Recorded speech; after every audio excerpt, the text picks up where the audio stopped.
దీనికి ప్రాతిపదిక ఏంది అనేటువంటి దానికి ఒక ఒక ప్రాతిపదిక లేదు. జర్నలిస్టులు అందరూ జర్నలిస్టులే.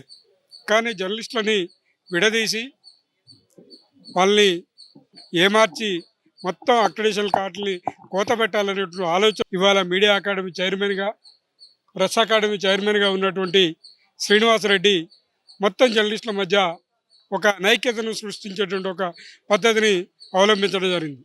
అది 239 జీవోలో చాలా స్పష్టంగా కనిపించింది. అయితే యూనియన్లన్నీ కూడా జర్నలిస్టులు అందరూ కూడా రోడ్డెక్కడంతో రాష్ట్ర ప్రభుత్వం మేల్కొని మళ్ళీ 103 జీవోని దాన్ని సవరించి తీసుకురావడం జరిగింది.